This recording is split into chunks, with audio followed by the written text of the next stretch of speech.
tahanan dito sa maanumaliyang flood control projects na ito. Ano po, itong napakalaking skandalo na ito na hindi lang dito sa Pilipinas pinag-uusapan, maging sa iba't ibang bansa na po. No? Yung mga kababayan nating OFW na po. Galit na rin po dahil kasi yan, gumamit po tayo ng pamaypay. O ngayon, yung mga usong-uso, di ba? Yung mga maliliit na fan. O, para naman hindi tayo masyadong pawisan. Ayun. Magdala po tayo ng pananggalang sa init ng panahon. Ayan, payong manyan. Di po ba? O, magdala rin kayo ng panyo. Yung lampi, di ba? Pampunas natin ang mga pawis. So, kaninang umaga, naglaro si Ave sa baba namin. Pawis na pawis siya. Ibig sabihin, itong panahon po na ito, mainit talaga, no? Inaasahan sana natin na lalamig-lamig na kahit pa paano dahil sabi magtatagulan na, hindi po ba? Kaso, meron tayong climate change, hindi pa nawawala yan, hindi po ba? Pero syempre, antabayanan niyo po ha, at ang ating partner na si Kong John Bertus ay makakasama natin na live dito po sa studio. Bago po yan, bago yung aming kabuluhang talakayan, syempre, panoorin po muna natin yung mga balita na inihanda ni Vince Pasqua. Narito ang mga balitang approve. Nag-utos ang Department of Agriculture ng mas mahigpit na rice sampling at testing upang maiwasan ang posibleng maling pag-label ng bigas sa ilang pangunahing lungsod sa bansa. Kasunod nito ng ulat ng Bureau of Plant Industry na nakakita ng mga hindi tugmang resulta sa ilang samples ng bigas mula sa mga pamilihan sa Quezon City. Batay sa pagsusuri, may ilang sample na hindi tugma sa lokal na pinagmulan ng posibleng nagpapakita ng maling labeling o paghalo ng imported na bigas sa mas mahal na lokal na produkto. Kinatuwa ng DSWD ang resulta ng pag-aaral ng Food and Nutrition Research Institute na nagpapakita ng pagbaba ng antas ng food security sa bansa. Ayon sa DSWD, patunay ito na may positibong epekto ang mga programa ng pamahalaan laban sa kagutuman, kabilang ang Walang Gutom program na nagbibigay ng buwanang food credits sa mga pamilyang nangangailangan. Tiniyak ng DSWD na palalakasin pa nito ang mga programa sa food security at nutrisyon upang mabawasan na tuloy ang maiwasan ang kagutuman sa bansa.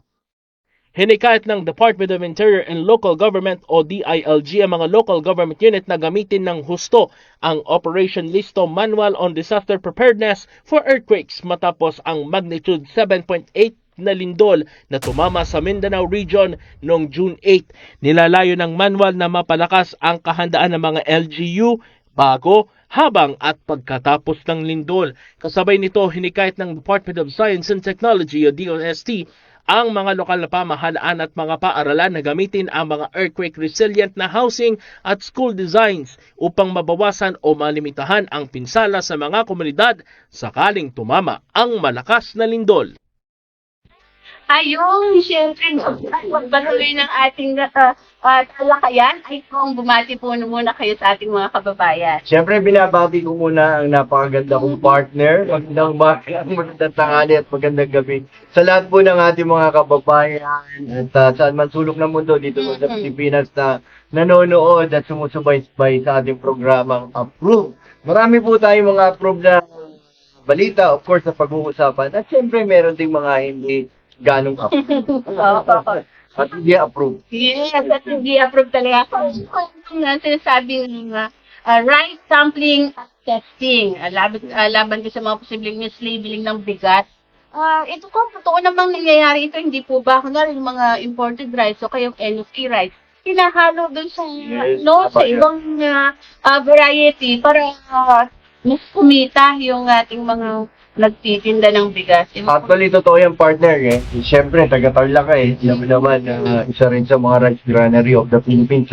Lalo na mo taga-Nevesia, di ba?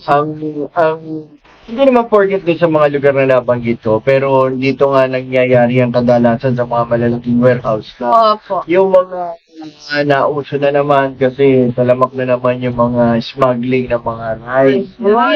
Tapos, hinahalo nila yung magandang klase sa magandang klase. Tapos, Ang iba pa nun, yung hindi lang hinahalo, yung kalahati sa maayos. Opo. Tapos, I think 60% hindi maayos. So, kawawa ang ating mga mamimili dahil nga sa taas ng bigas. May mga lumulusot na mga traders at hindi naman nababantayan ng ating otoridad, lalong-lalo na yung ang kosto. Opo. At hindi pa, pero mga riniraid, pero nevertheless, andyan pa rin bukas pa rin kasi ang pintuan natin sa importation ng mga bigas, which Mhm. supposedly dapat yung mga unang taon nga ni President Marcos ay yan yung nabanggit niya sanang priority niya. Opo. Pero hindi nga natin naramdaman at kita yung pag-asenso o progreso ng ating agrikultura, lalong-lalo na sa rice. So, hindi rin natin na mai-list yung mga naghahalo na mga low class, saka yung high class, saka yung may mga tinatawag na minsan pareho siyang variety. Pero mas lamang yung basag o yung tinatawag na non-whole grain. Mm. Kasi tulad yung tinayo ng mga Japanese investor dyan sa may QRT ba yung QTR dyan sa may Pampanga. Napakalaki nung facility na yan, owned and operated by Japanese investors. Nag-invest sila ng mga drying machine tsaka yung segregators. Mm. So, kaya nilang gawin yung, for example, 90% full grain, 10% hindi, basag. Tapos 60-40, depende sa variety. Pero, alam mo naman mga Japanese, honest talaga yan. Minamark talaga nila yan. Tapos, napakaganda nga ng teknolohiya na yun dahil nga kahit tagulan, basa bigas, meron silang dryer sa ilalim. Pagsampan yan sa conveyor, pagtanggal ng mga ipan yan, nase-separate na rin nila kung anong klaseng bigas yung palalabasin nila. Pero ang nakakalungkot, lalong-lalo na pagka dumarating yan, nagpapalit sila ng mga sako. Ay, opo. Yan yung dapat bantayan, partner. Kasi kung alam mo, di ba tayo kahit na, sabi nga natin, basta masarap yung kanin, kahit walang ulam, hindi makakakain ka pa rin ng masarap. So, example yung isang variety, yung dinurado ko, di ba? No? Mahal yung presyo niyan, parang 50 pesos ang kada kilo niyan. Pero yung una, masarap siya talaga kung mabango pa pag sinain mo. Hindi rin siya madaling mapanis, kahit na matagal siya sa isang araw, dalang araw sa rice cooker. Pero ngayon, parang iba na yung lasa niya, tsaka yung hindi na siya ganun kabango. Yeah, may mga halo na ng variety. Oo, may tendency na nakaluan. Mapili. Pero may mga danay or may mga consumer na alam sila Yes, na oo. lalo na kung hindi tayo papalit-palit ng variety ng correct. all throughout, yun ang lagi nakakain sa kapag ganyan. Maninibago ka talaga, partner Ellen, kung dating binibili mong Dinorados, Domain, yung tinatawag ng mga may pandan rice pa ngayon. May buko. Buko pandan. Buko pandan rice. Na pagka sinaing, amoy pandan daw, sabi nila. Pero pagka yun at yun din yung brand mo, tapos magugulat ka naman na tama naman yung saing, bakit malata masyado, di tama ang tubig. Minsan naman tama ang tubig, bakit napaka-tigas ng bigas. Ibig sabihin, hindi na yun yung pure grain na dati natin. Ayun. Dapat talagang bantayan din. Of course, not only DTI, pati na rin ng DA. Ayan. Yung mga ahensya ng gobyerno yan, maging mapagmansyon po tayo, para hindi tayo nalulusutan. Anyway, Kong, alam mo naman yung nangyari, di ba, dito sa nakalipas na linggo, Opo. nung Lunes 17, ay tumugon ang Senado at Kongreso doon po sa panawagan ng ehekutibo. Ano po, yung Proclamation 131 ba yun, para doon sa calling for special session, para daw doon sa mga mahalagang panukalang batas, maisulong yan.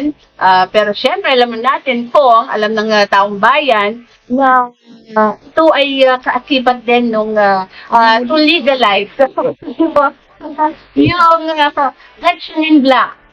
So, nangyari, di ba ko? Kasi magkaroon sila pagkakataon na mag-session ulit dahil dito sa special session. Pero siyempre, bago natin palakayin yan, nakaroon na ba yung ating mga video nitong oath-taking at saka nung pinasa na waling-waling act, yung waling-waling na dinideklarang national orchid. Ang ano po niya, ang main author yata yun si Senator Loren Ligarda. Ano po? Ano ba? Hindi ba, hindi pa okay? Ayan. Anyway, okay, tutunurin lang muna natin ito po. I rise today to nominate Senate President Pro Tem Sherwin Gatchalian as the President of the Senate of the Philippines. Please raise your right hand and repeat after me. I state your name. I, Sherwin Gatchalian, Having been elected to the position of Senate President, having been elected to the position of Senate President, do hereby solemnly swear do hereby solemnly swear that I will well and faithfully discharge, that I will well and faithfully discharge to the best of my ability, to the best of my ability the duties of my present the position duties of my present position and of all others I may hereafter hold and of all others I may hereafter hold under the Republic of the Philippines, under the Republic of the Philippines, that I will support and defend that I will support and defend the Constitution of the Philippines, the Constitution of the Philippines, that I will obey the laws, legal orders, and decrees that I will obey the laws, legal orders, and decrees promulgated by the duly constituted authorities Pero medyo nagkainitan, ma'am. May mga ganong ganap. Hindi, kasi period ko ngayon, mainit ang ulo. Kaya pa yan. Ito yung session. Ayun. Mamaya, Oo, na-advance mapag-usapan din natin yan. Then muna tayo sa ito o yung sinasabi ng Cayetano Black na kailangan ng 13 vote para maging legal yung take over ng Gatchalian Black doon sa Senate Presidency, sa Senate Pro Tempore, doon sa Senate Secretary at Sergeant at Arms. Kasi po nangangailangan nyo ng 13 vote batay doon sa Senate sa Constitution, hindi ko ba? Kaya isang malaking sampal din dun sa Pareho po? dun sa mga Kasi hindi pa ako. Kayitan, na pinagpipilitan talaga may quorum, lalong-lalo na si Senator Chis Escudero, yung pagdalo niya ron, sinabi nila, it completes or it gave them the quorum, kaya na-elect si Senator Wing Gatchalian as Senate President pro tempore, di ba?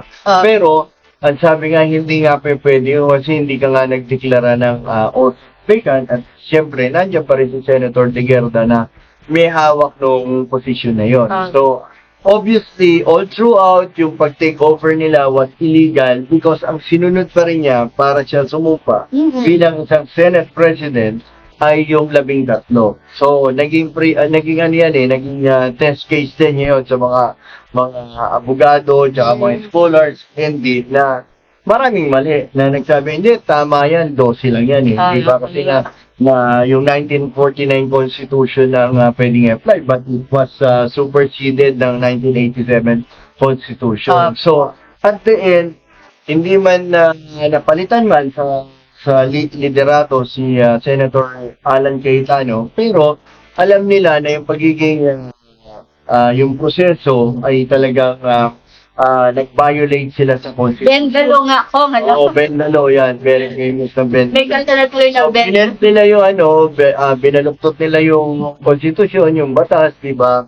They have run it, taken over the Senate for a few days, Tapos, dininay nila yung lehitimong Blue Ribbon Committee under Senator Pia Cayetano. Sila pa rin yung standing and valid kasi ngayon pa lang nabuo talaga yung 13 na sinunod nila. So, kung pagbabasihan mo, kung ito man ay na-file sa korte or kung i-consider mo ito as part of the interpretations of the law, pwede siyang magamit ng pagdating sa botohan ng impeachment. So, doon niya yung magkakaroon na naman ng debate o diskusyon yan. Baka ipipilit nila, hindi, 22 na lang, bawasan na lang natin yung number of quorum na or yung boboto to convict and to acquit the Vice President from the impeachment. So, sa bagong majority block ngayon, yan yung Gatchalian block po, isundin po natin yung isinasaad ng saligang batas para lahat ng inyong mga gagawin, lahat ng inyong mga magiging desisyon dyan sa Senado ay maging valid at lehitimo po, hindi ba? Tama yung Kayo na mismo ang nagsabi, ayun, tuntin.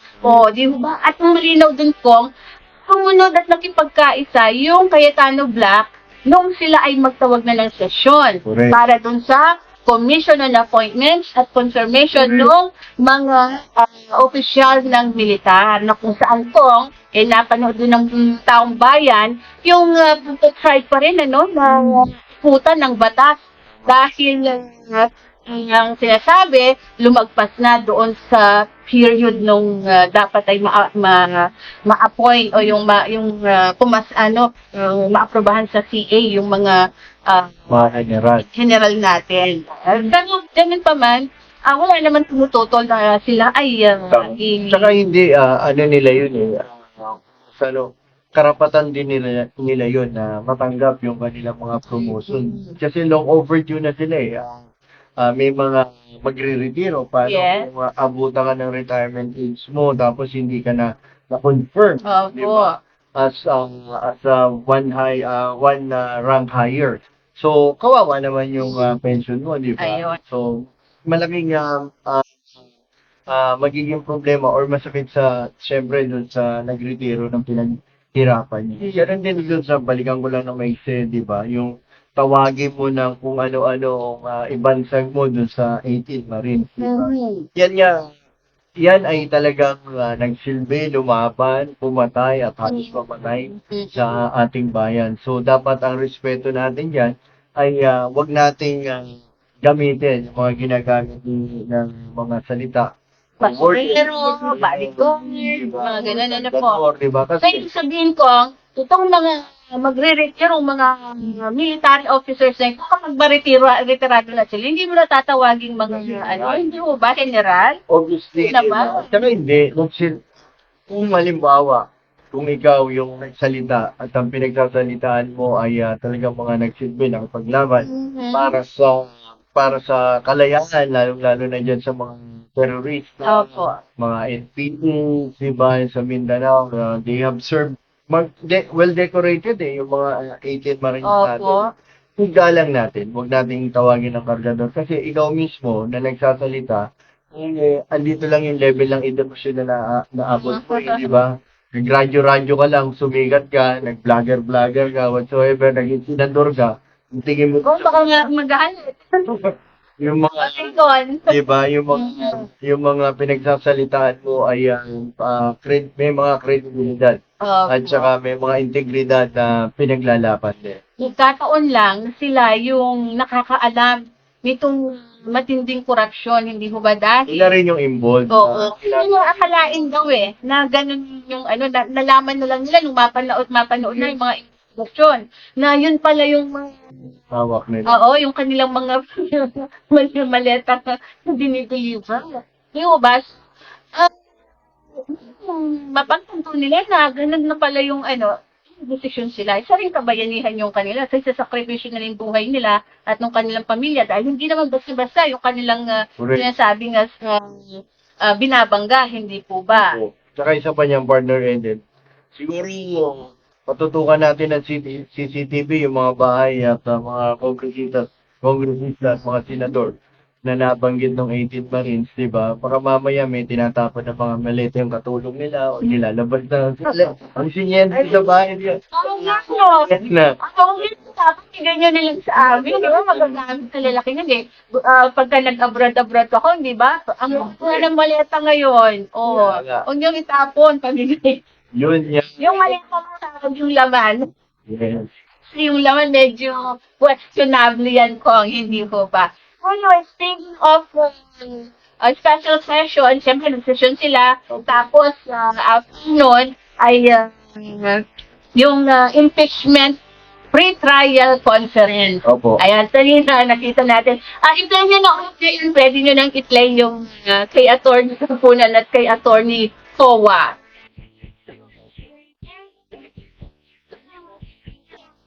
Pero medyo nagkainitan, ma'am. May mga ganong ganap. Hindi, kasi period ko ngayon, mainit ang ulo.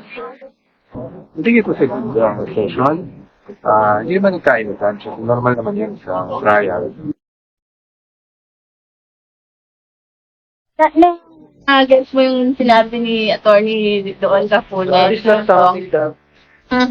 Okay, doon na muna tayo sa impeachment pre-trial conference ko. So, nagsimula na. Yun ay nilay down yung kanilang mga argumento, sagot, ang nabasa nga ako na parang sinasabi ng si attorney Sheila Season ba yun?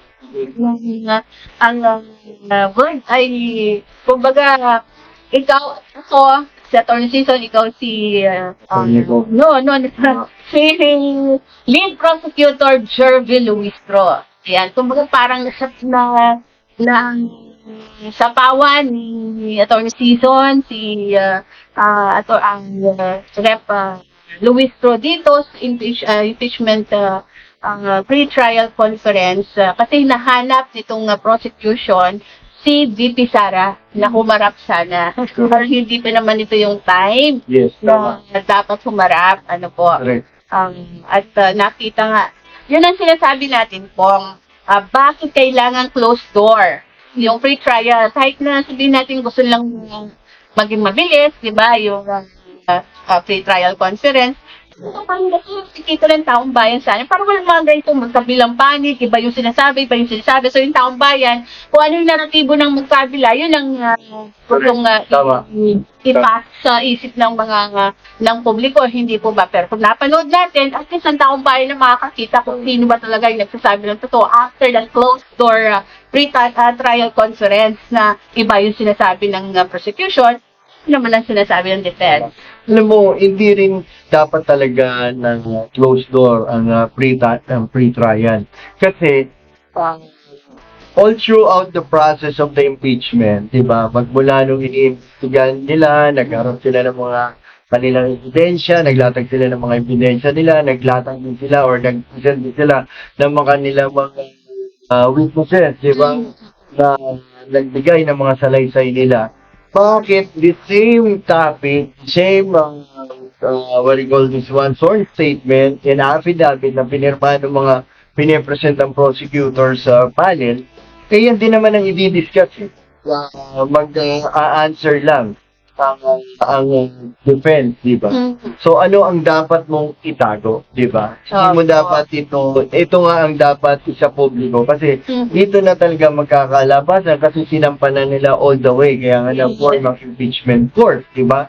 Na alam naman natin na they're really trying to move first para lang matuloy ito, di ba? At kaya kung hindi na siguro kailangan na latag lahat agad ng defense panel yung kanilang strategy, hindi ba? Kaso, ang prosecution parang yung nadismaya dahil daw hindi sila satisfied dun sa naging tugon ng defense panel doon sa mga allegations against Vice President Sara Duterte. Ano pa lang naman po yan, pre-trial conference. Preparation. Doon sa pre-trial, yung formal na paglilitis na talaga yung maglalabasan kayo ng mga ebidensya ninyo at saka ng mga testigo, di mo ba? So kahit saan anong kaso naman na natin, lalo na kung mga impeachment or court cases yan, di ba? Binabasa lang naman o ano yung affidavit mo, anong witnesses mo, ano si witnesses, di ba? Napakahabang proseso niyan, partner Eden, kasi ang binabasa diyan line per line, words for words ang talagang binubusisi diyan. Kasi mga ginamit na pananalita ay napaka-importante niyan, lalo na sa paglilitis. Sa mga sa actual hearing ng prosecutions versus defense. Andiyan na rin yung, of course, na-port na rin yung impeachment court. Diba? So, ang sa atin lang ay, bakit pauupuin mo agad si VP Sara? Andiyan niya yung mga lawyers niya. Presentations pa lang naman to ng mga dokumento, di ba? Kung tuwata yung process. No, kasi, di ba, prosecutor ka ginawa mo na ng korte yung Congress during the investigation di ba? Hindi naman ikaw ang korte, di ba? Ikaw lang naman talaga yung lalabas or magpapakita na yung substance at form ng impeachment ay intact or proper, di ba? Para maisampa to sa mabuo ang isang impeachment court. At saka kung sila yung kasi dapat na nagpupresenta ng mga Yes, ebidensya dahil sila yung nag-aakot ka O hindi yung defense. Sa Hindi yung- defense lang, kung ano yung ipe-present dapat, yun ang counter nila. kumbaga sa basketball, everybody's game na to Pareho na tayong halimbawa team A ka, or red team ka, or Teneo ka, or Lasal ka ngayon, nasa court na tayo, di ba? Hindi yung prosecutor ka, nangihingi ka, or you're just trying to fish some evidences na hindi mo pwedeng gawin yun kasi may korte na di ba? Ano ka ikaw ang kaya ka tinawag na prosecutor Ito yung ipepresent mo itong kaso na to, ito, 1, 2, 3, 4, ito ang kaso nyo. Ngayon, sasagutin naman ng defense yan, di ba? Hindi ka pwedeng manghingi sa defense ng kung ano pang hingi mo si Bibi Sara na tumano rito, di ba? Meron pa Wala, dapat palang pag-usapan natin yung content ng sinasampang kaso. Ayun. Pero syempre kung nasabay dyan, hindi ba, bago nga itong pre-trial conference may mga naratibo na nga lumalabas, pinalulutang na ang mga senador, dapat 24 yan, hindi po ba? May na isang nakakulong, merong isang nagtatago, ngayon merong isang nasa ibang bansa. Ano po? Di ba nasa ibang bansa si Senator Mark Villar? Yung sabi. Pero nung wala pa siya, so 22, inano na nila yung pinag-uusapan na natin na Avellino versus Cuenco na jurisprudence na yun ay pwedeng pagbatayan para mapababa nga yung threshold, yung vote threshold to convict Hindi pa Vice President Sara Duterte, which is, ngayon kung ay pakinggan lang muna natin kung ano ang sabi na ngayon ng panig ng prosecution, yung kanina si Kong Adjong, pwede nyo lang i-play. But it is not something that the House Prosecution panel would wish to push, no? Kasi sabi nga ng ating lead prosecutor, she does not entertain making it as a formal quest before the impeachment court. These are just legal opinions that are now coming up because of the current situation that the Senate is now facing, no? In terms of the number of active members na po pwedeng lumahok sa paglilitis po. Nagbago na yung ihip ng hangin. Hindi na nila ipupurso yun, yung Avellino versus Cuenco. Kasi malinaw naman kung sa Constitution, hindi po ba? 2/3 votes of all members. So, ilan ang members? 24. Ngayon, sige, sabihin na natin, may nakakulong, merong nagtatago. Ombudsman ng preventive Sabihin natin na 22. Yung of all members, nakulong natin sa kanila na kung bababa yung vote threshold sa conviction, bababa din yung threshold para sa total. O nung sinabi, pagka 23 na lang daw yung senador, according to former Supreme Court Chief Justice Hilario Davide, ang magiging acquittal vote na lang ay 7. Yes. Di bumaba din, di ba? Ayaw nila yung 13 yun. Pero ngayon, hindi na nila ipupush yung Avellino versus Cuenco. Kasi napakalinaw naman, di ba, na siyam lang ang kailangan pumoto From the 24, from the 24. Siyempre, pagka binaba mo yun ng gusto nila 22 o 23, bababa rin yun, mababa rin yung dalawa, magiging 6. Sobra-sobra yung 11, di ba? At sa nila kukunin, kung ibaba mo man, kung 16, magiging 13, di ba? Sakto silang 13, so magkakaroon ng stand-off. Bababa din naman yung acquittal. Yun lang medyo. Kung may nabasa ako na yung palang Avellino versus Cuenco, ay hindi naman pwede sa impeachment yan yun. Gamitin. Kasi yun ay for the court. Sa Senate lang yun. Yung sa forum ng Kaya lang yun sa sa mga agenda, sa voting, ng Kaya pala biglang nagbago yung yes, kanilang hindi pwede talaga. Kasi nga, meron tayong 1987 Constitution, di ba? Hindi nila pwedeng bastusin ito.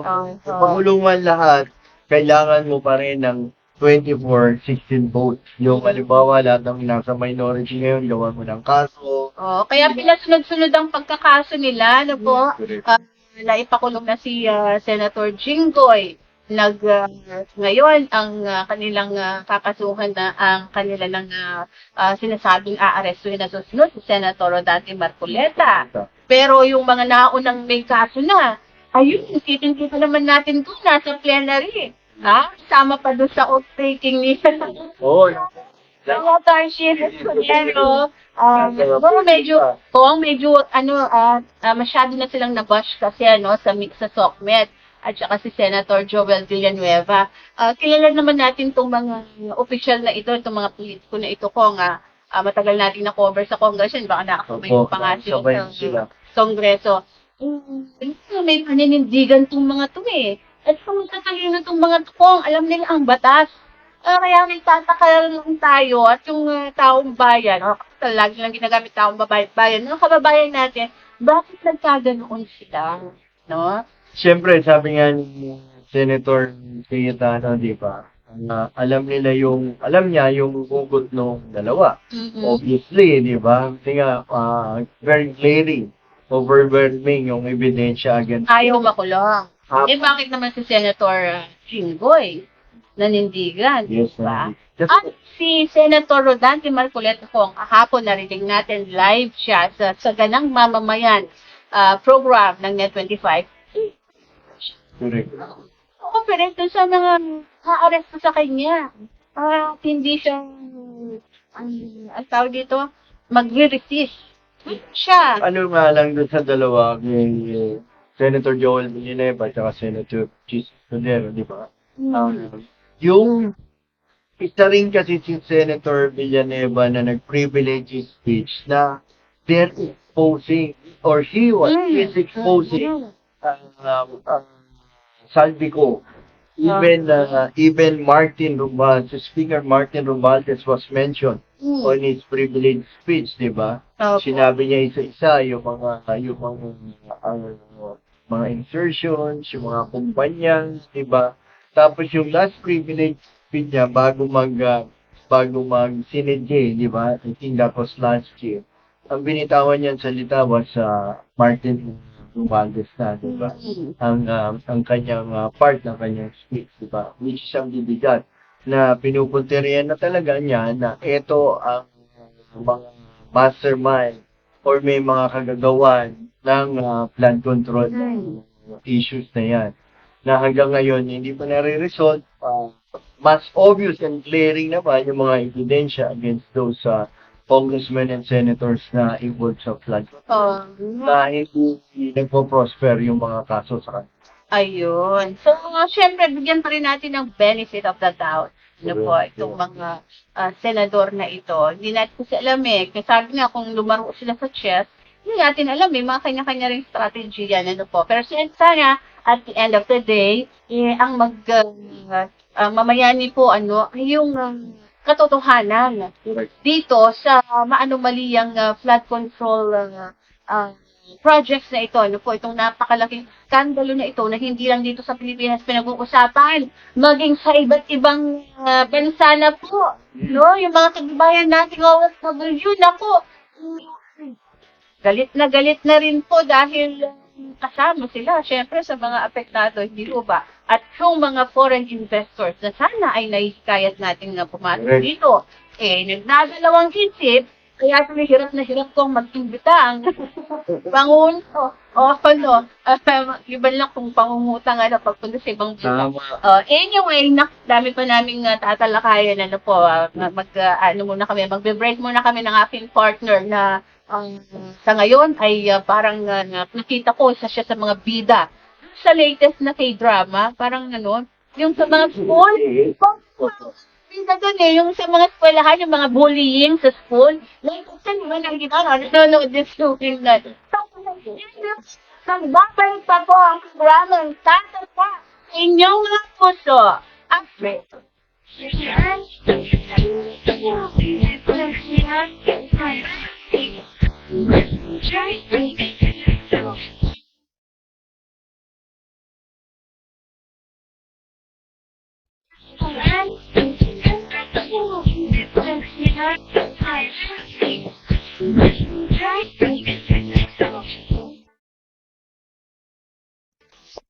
Aksyon OFW is brought to you by Act OFW, programang maaasahan, may paninindigan para sa kapakanan ng mga OFW.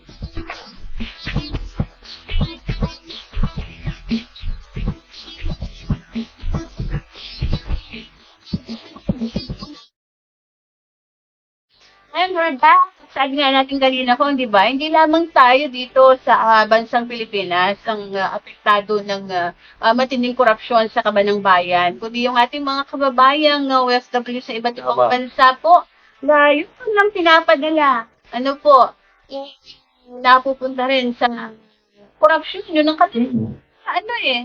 kanilang nararamdaman at nakikita, lalo na araw-araw, yan na lang yung napapanood. Ano po, buti na lang may ibang mga himpunan, hindi naman nila masyadong pinapalabas. Correct. 22 na, 22 Marines, ano po, o ex-soldiers na nasa middle, merong Philippine Army, kinukwestiyon din yun. Ano ba naman ang difference kung Marines at saka, mga sundalo natin.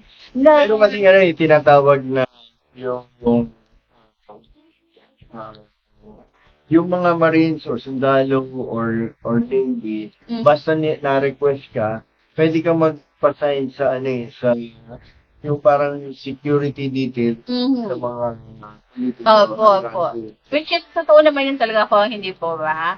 Kayo ba nagkaroon kayo ng once upon a time, meron akong PSDG tsaka isang Marine na naibigay sa akin during our time. Kasi kasagsaga naman yun yung issue ng IT. Ayun. Part kami ng investigating panel yung mga magpapatakbo ng mga medical team. Yung pala nagagamit yung pera ng mga OFW sa kanilang mga operasyon dito sa Pilipinas. Yan. At nahuli naman yung si Hussein Alzaferi na nandito sa Pilipinas na nahuli sa Taguig. The second highest leader ng IT nandito sa Pilipinas during that time. Nahuli sa Taguig during the time of former President Duterte. Nakwento na nga po kung di ba, siyempre, legit na yung liderato ng Senado. Oo, ng Senado under Senate President. Win na ngayon, di ba? Gatchalian, ayan, lehito mo na po yan na win si Senator Gatchalian.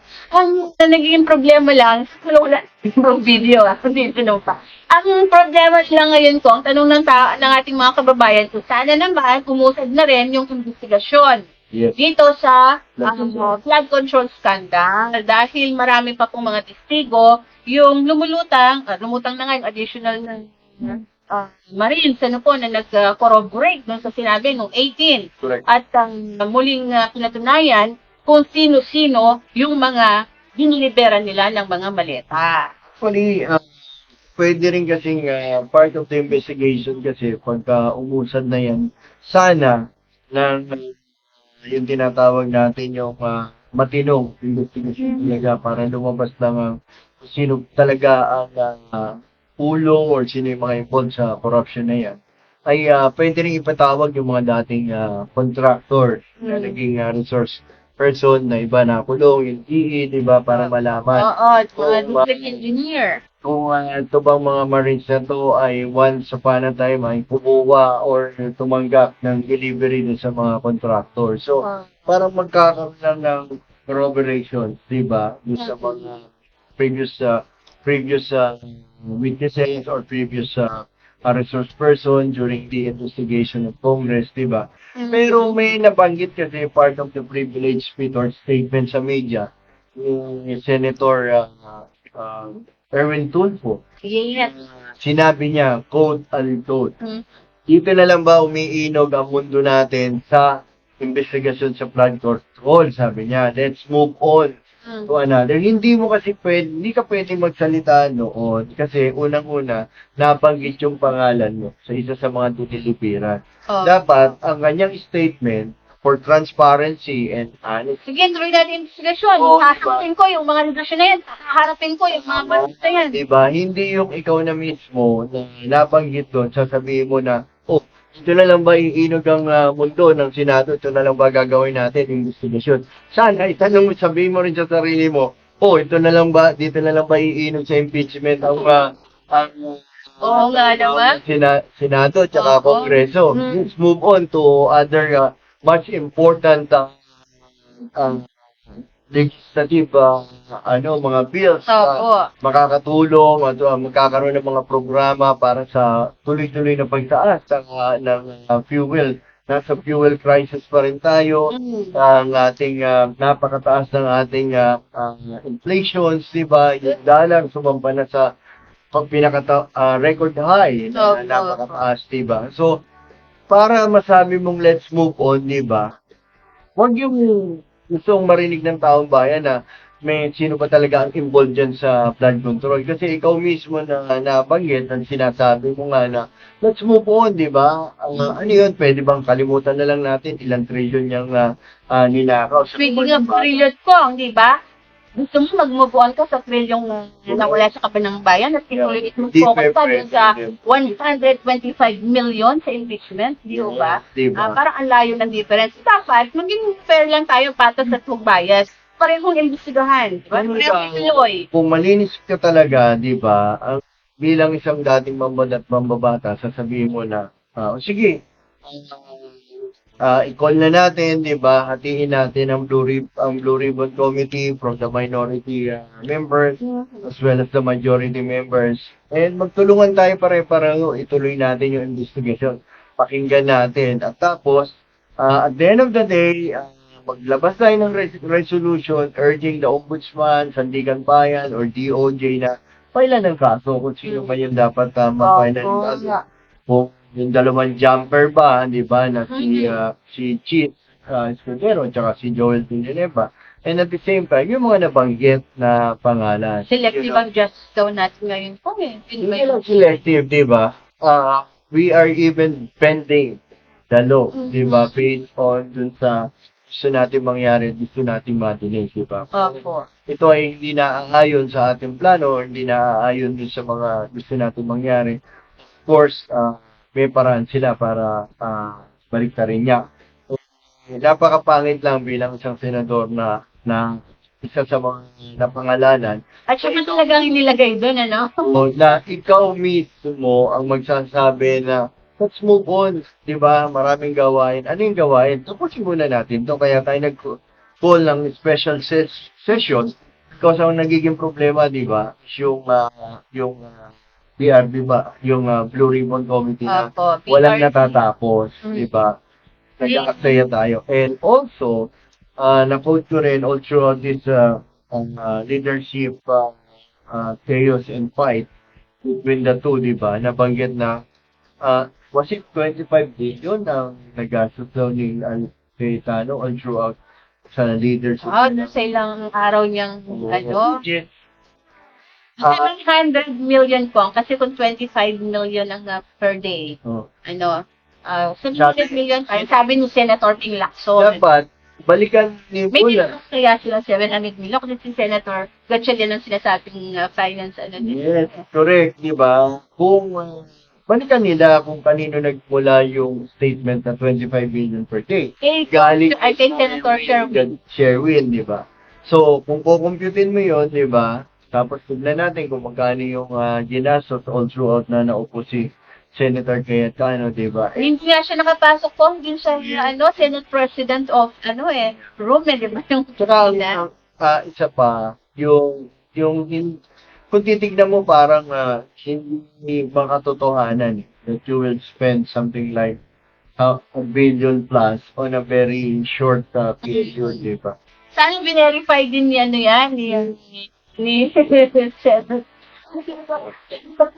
Pambilang. Oo, dapat Sir verify ko pa. Binigyan mo rin ng details kung talagang 700 million kaysa doon sa 25 million lang na pinagbatayan. Nung sinabi ni Senator Win Gatchalian, di ho ba? Hindi, bilang Verify niyo po muna.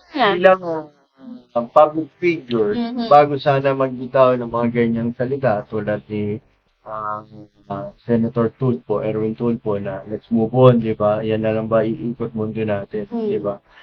I-verify mo muna kung teka muna, involved yung pangalan mo rito, dapat ituloy natin to, di ba? Kung gusto nilang linawin ni BP Sara yung mga aligasyon laban sa kanya dito sa impeachment court, mo rin pong dinawin, ano, at ipaliwanag ang iyong sarili. Di itong mga senador na ito na involved, na napangalanan dito sa flood control, sa Blue Ribbon Committee hearing. Diba? Ano yan? Sana bago karoon ng executive order for special session, usually naka-indicate dyan kung ano yung mga Meron tulad yung naman. priority bills, di ba? Ano yung priority bill? Yung lindol sa Mindanao, ang dami mga kababayan natin na sa Mindanao, sa Davao, sa Jensan, lalong-lalo na yung poorest of the poor, di ba, na yung kanilang mga lugar na declare na hindi livable pa hanggang ngayon, di ba, yung mga buildings, di ba? Ano yung programa ng Kongreso at Senado para magkaroon sila ng isang programa or kung kinakailangan ba ng special allocations, di ba? Para mag-allocate ng mga pondo para dyan. And of course, sasayangin kasi natin yung recess July, ano na ngayon, third week of June na, di ba? Tapos July, mag-sosona na naman ang presidente. Dapat meron kang ma-achieve doon sa special session. Tulad nung panahon ni former Duterte, nag-call siya ng special session para yun naman ay napirmahan yung dobleng sahod ng mga men in uniform. PNP, AFP, yan. Tapos, marami rin mga programa ang mga natapos during that time. So, sabi nga, di ba, dito na lang iinog yung trabaho natin or yung umundo natin. Tapusin natin. So, kasi nag-aantay din ang ating mga kababayan kung ano ba yung mga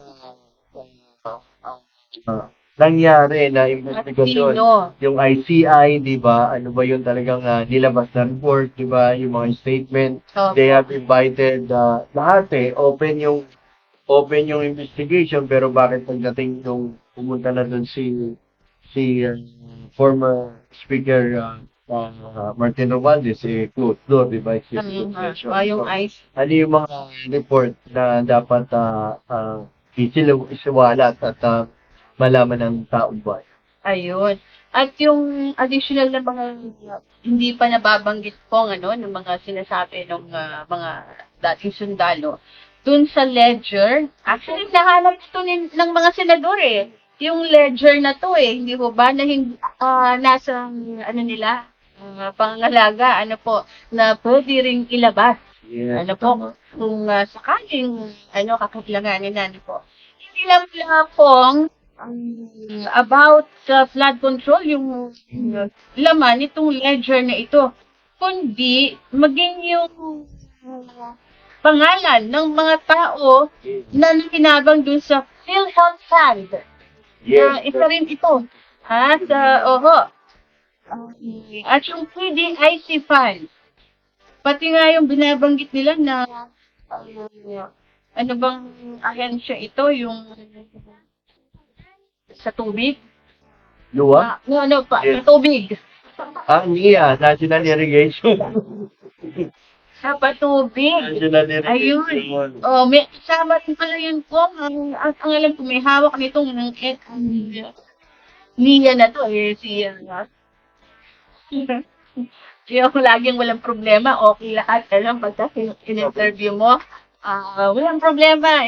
Siya yung nangunguna dyan sa NIA. Anyway, so mas pa lang ang pinanggalingan itong mga perang nilalagay sa lamesa tuloy, sa maleta ko. Hindi lang yung mga flood control project, Tama. kundi maging yung iba pa na mga pondo na nanggagaling sa iba't ibang ahensya at mga GOCs ba ang tawag sa mga Yeah. kung sakali, di mo ba? Kaya yung mga GOC. GIFs ba or yung mga government ng di mo ba? Malawak pala, hindi lang flood control yung pinanggalingan nitong mga sinisilid nilang pera, maraming pera sa mga maleta. Kasi nga naman po, kung ang inilaan mong budget ng administrasyon sa mga ganitong proyekto, infra projects like flood control, hindi naman siguro aabot ng trilyon, hindi mo ba? Iba-iba ang pinanggalingan ng pera na ito. Actually, may mga pondo tulad ng sa DA, di ba? Opo. May pondo rin dyan na nakalodge ang pondo ng DA. Yung pondo nila, ang mag-i-implement DPWH, di ba? Sa rin source of maneta yan, yung mga farm-to-market roads. Opo. Paboritong-paborito rin ng mga congressman yan. Hindi man nabibisita at nakikita, that's one. Yung mga irrigation ng ating mga magsasaka. Opo. Yung mga lugar na under Office of the President for Peace Process, yung OPAP group, OPAP. na yung lahat, yung mga probinsya, barrio, part ng barangays na previously na tirahan or nagamit ng mga rebelde pero na bumalik na sa gobyerno, part din yan yung mga road improvements yan. Isa rin yan sa may mga pondo. During our time in Congress kasi, isa yan sa mga pinapaaral natin na halos lahat kasi ng infra project ng lahat ng agencies ng gobyerno ang nag-i-implement yan DPWH. Mapa-basketball court ng eskwelahan yan, mapa-classroom yan, DepEd, DPWH partnership yan. So, kung may mga buildings ka na national agency, ang mga provincial offices mo, regional offices mo, ang magtatayo din yan, DPWH. So, maraming sources. Kasi lahat yan dumadaan sa mga private contractors. Not only that, of course, yung mga bidding ng libro sa DepEd, na isa rin yan sa mga controversial, di ba? Yung mga laptops, any consumable, DICT, iba pang mga, of course, Department of Labor, yung kanilang tupad, di ba? Na binababa sa mga congressman.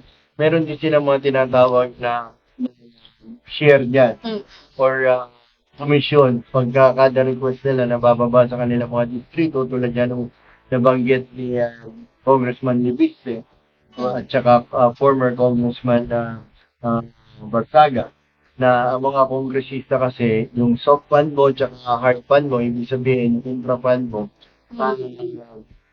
pagka lang kailam na ang congressman or senator at meron sila mga favored contractor, obviously nagdi-deliver yan sa mga kongresista. Yan. Ayun. So, hindi lang yun ang mga ahensya na pinagmumulan sa mga maleta na to. Marami pa. Lalong-lalo na yung mga calamity fund, yung mga probinsya na nasalanta na Sa mga health funds. So, ba yun? Yung pinsyal po sa... even agriculture, di ba? Minsan na may mga tinatawag na sila pala nagpapatanim sa Cambodia. Yung mga politician mismo ang namumuhunan para magpatanim doon. At magpopol ng crisis dito para magpopol. Bigas. Tilapia. Ayun pala. Lahat. Yan. So, lahat na lang ng pwedeng pagkakita naging negosyo na. At sana naman ay ngayon may bagong liderato naman, makonsensya naman yung mga senador at congressman na talagang isa sila sa mga or sa mismo ang main ingredient o na bumubuo ng kahirapan ng ating mga kababayan. At kung magpapatawag na ng investigasyon itong Blue Ribbon Committee under the present current Senate leadership, mag-verify na nila ngayon, hindi ba? Dito sa mga iimbitahan na mga resource person, mga testigo man yan, or anong tawag ninyo, hindi po ba? edi kayo na rin ang mag-verify. Di ba? Kung totoo ba yung sinasabi nila, hindi ba? Kasi involved hindi po ba? Kailangan po mag-verify ho tayo, Wag mo, Move on. mag-move on. Ang mabilis na banggit ko lang yan. Di ba? Kunwari, ikaw ay tinanong, nag-refer ka nung isang statement ng isang gaya ni si Senator Erwin. Sabi niya, move on na tayo. Ba dito ba? So, nag-react ka doon, hindi ho. Yun, kung siguro gusto nilang matapos ito at malaman yung katotohanan, siguro naman, nasa kanila na yung beat, tawag na nila yung beat, tawag nila yung wala, Yung gavel. magsagawa tayo ng investigasyon dito sa maanomaliyang flood control, habang kayo naman ay nagsasagawa rin ng impeachment, di ba? Trial dyan sa Senado. Total, nakaschedule naman yan. Meron kayong schedule. Umaga ay hearing. Hapon naman yung trial. Umaga trial, hapon yung hearing ng mga iba't ibang issue. Hindi ho ba? Hindi lang paano po kayo mag-schedule. Basta ang taong bayan ang mga kababayan po natin naghihintay na malaman kung ano yung katotohanan. Kahit nakasuhan nyo na lahat ng mga yan, gawin nyo rin yung inyong mandato. Ano po ang mandato ninyo? Ay alamin kung sino ang mga nasa likod nitong maanomaliyang mga proyekto na ito na kabanho ng bayan ang Pero huwag natin sayangin yung special session na yan. Kasi nga, Yes. gumagastos din yan na galing mismo sa mga taxpayer. Bawat pagpasok, bawat pag-conduct ng Senado man yan or Congressman yan ay gumagastos po yan per day in every hearing, in every session. Sana meron lang mapakinabangan ng taong bayan sa special session na yun, lalong-lalo na pagdating po sa development sa economy and gano'n na rin dun sa pagtugon sa mga problema ng mga kababayan natin, lalong-lalo na yung nasa langka na Opo, ng lindol, hindi ho ba? Na ang tagal na zero. Yung natanong, meron na. Nang natanong, nagalit. Ay, naku, anyway. yan, mabati na muna tayo. Bumati na lang po, kasi ng ilang minuto. Of course, syempre, unang-una binabati ko si Amy Ayani, happy watching. And I hope you rested well. I love you so much and see you later. Binabati ko rin, of course, si Ibes US, si Francesca and Jamie. Eat well and yung aking mga kapatid na nanonood currently ngayon, of course, Mama muna, si Mama Nora, si Ate Jonah, si Joy, at si Beng ay binabati ko kayong lahat. Congratulations nga pala kay Shine who's graduating sa kanyang pagiging doktora. Si John, it's been so long, John. Thank you for watching. And of course, binabati ko rin po si happy birthday, Lieutenant Colonel Joe Marcy, and si Colonel Mark, and also kay Sir James Cruz at si Colonel DF. Happy watching and happy birthday po sa inyong lahat at sabay-sabay po pa kayo nag-birthday. Lalong-lalo na. Si Admira nga pala is watching from Green Hills. Naging kaibigan natin po yan. And sino pa ba? Mamaya na, ikaw na muna. Si akin, si Mark, ayan, at syempre si Abe, ingat ka lang sa iyong ensayo. At sa lahat ng La Familia at ng Dado Poly Clan, ayun. At syempre, congratulations sa aking pamangkin na si Andre Ernest Magkalas na gumraduate kahapon dyan sa Philippine Arena. Yung mga estudyante ng New Era University. Ayun. Ingat-ingat at enjoy lang tayo ngayong weekend na ito po. Yun, siya nga pala yung aking mga classmate sa Bicol. Classmate lang yung group chat natin. Maraming na hapon sa Indonesian Boss. Happy birthday din to Kai. And happy watching Bro Richie and Ma'am Kalim. Ayun, speaking of birthday, and bagit mo yung Sky, happy birthday din to 2 years old na yung aking pamangkin na si Shania Sky Muraw, dyan sa Canada. At syempre, Mama B, Tito Ang, Kuya Yeng, and Ate Camille, ingat kayo dyan, ha?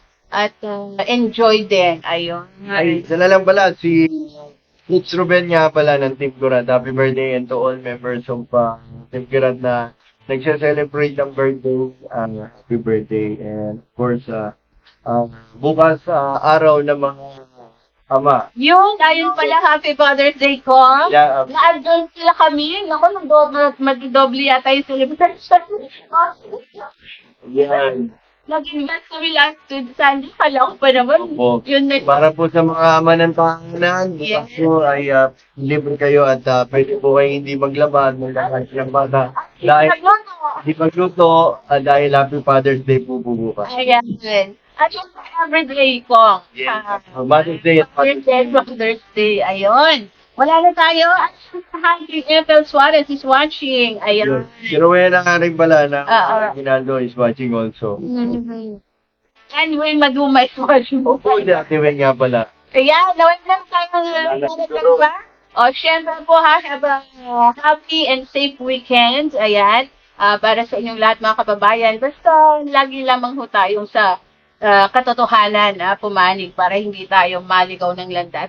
At yung tandaan, public service is a public trust. Ako po, si Eden Santos. Ako po si Kong John Bertis. Ito po ang programang Tatana sa inyong mga puso.